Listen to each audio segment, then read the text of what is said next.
Have you ever noticed how, in a world that talks non-stop, the quietest person in the room sometimes holds the most powerful story? Years after the Untamed changed both their lives, Xiao Zhan and Wang Yibo have walked into completely different eras of their careers.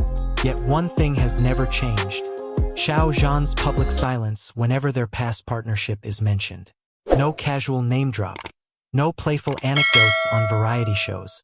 No dramatic reunion moment. Just silence.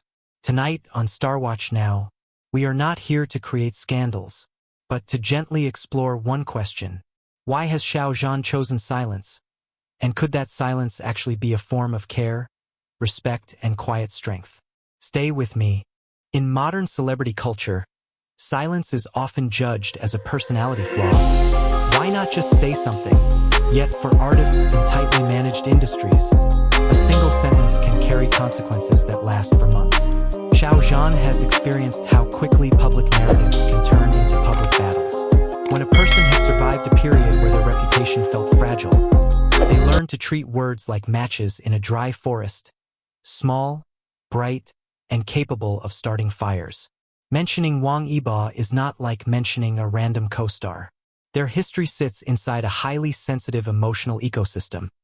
Fans who long for reassurance, critics who look for contradiction, media outlets hungry for clickable angles. Even a polite, neutral comment can be repackaged as proof of something it never meant to prove. That is how rumors become facts online. Not through evidence, but through repetition. So the storm is not simply the past scandal or the old debates. The storm is the constant possibility of reignition. For Xiao Zhan, restraint may not be fear. It may be strategic maturity. He is protecting today's work from yesterday's noise. And sometimes the strongest form of control is not speaking louder. It is refusing to be pulled into the script that other people want to write for you. People often assume silence is a cold gesture. But in high-pressure public life, silence can be a shield carefully held, not for distance, but for protection. If Xiao Zhan speaks, the internet does not simply hear him. It dissects him. It turns tone into theory, pauses into headlines, and a single name into a week of trending battles. In that sense, saying nothing is not emptiness. It is a boundary. There is also a quieter principle at work, refusing to turn a meaningful chapter into a reusable product. Many artists are encouraged to monetize nostalgia, bring up old partnerships, hint at old chemistry, feed the audience just enough to keep them hungry. But there is dignity in resisting that temptation. If a collaboration once meant something real, preserving it from endless public consumption can be a form of respect. And protection is not only about Xiao Zhan. It can also be about Wang Yibo, about not dragging him into fresh speculation, not inviting unnecessary pressure, not making him a supporting character in someone else's narrative. In a world where every relationship becomes content, choosing privacy is almost radical. Says, some things are not for sale. Some memories deserve to remain unspoilt. And sometimes the most considerate thing you can do for a person is to keep them out of the storm altogether. There are relationships that become less meaningful when you try to explain them. Not because they are secretive, but because language is too small for what was lived. Some experiences, intense schedules, sudden global attention, the feeling that your life has flipped overnight, create a bond that is not easily packaged into a neat interview answer. And this is where Xiao Zhan's silence can feel unexpectedly emotional. If something truly mattered, you might not want strangers to pull it apart. You might not want it reduced to a headline, or turned into a debate between people who were never there. Silence, then, becomes a way of keeping a memory safe. Not denying it, not erasing it, simply refusing to hand it over to the public as entertainment. This is also why the silence can feel bittersweet to fans. People are not just asking for gossip. Many are asking for reassurance that what they treasured was real. But real does not always need a public stamp. Sometimes real is proven by what is not exploited, by what is protected. And perhaps that is the emotional truth. Xiao Zhan may remain quiet because he does not want the past to become a tool. He wants it to remain a chapter that exists between two people who lived it. Something remembered, not performed. Something felt, not marketed. At some point, this stops being only about Xiao Zhan and Wang Yibo. It becomes a mirror held up to the audience. Because the internet has trained us to believe that access is love. If we care, we deserve explanations.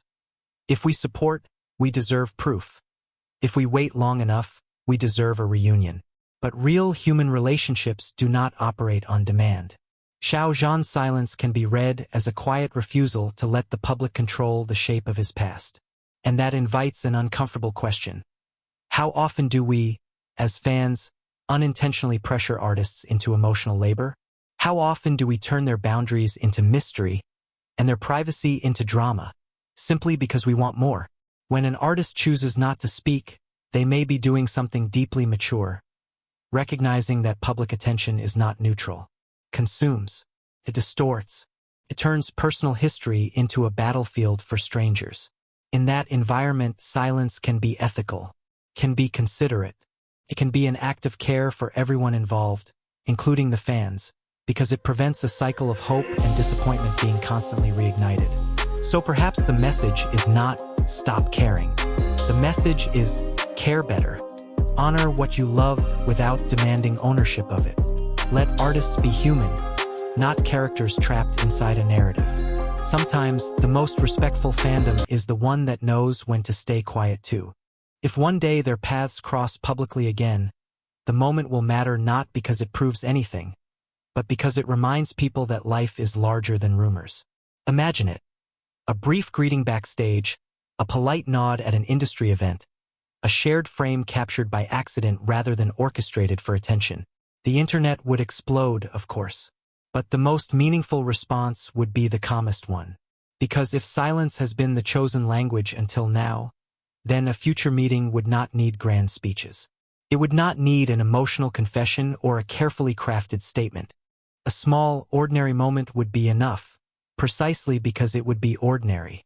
Two professionals acknowledging each other as they always have, with composure, dignity, and restraint.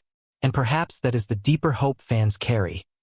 Not a performance, but reassurance that respect can survive distance.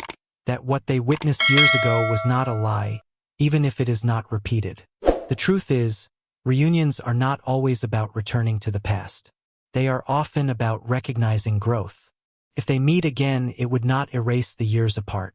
It would simply place a gentle bookmark in a story many people still hold dear. And if it never happens publicly, that does not automatically mean it never happens at all. It might simply mean some things are kept where they belong, off stage, away from noise, and safe from interpretation.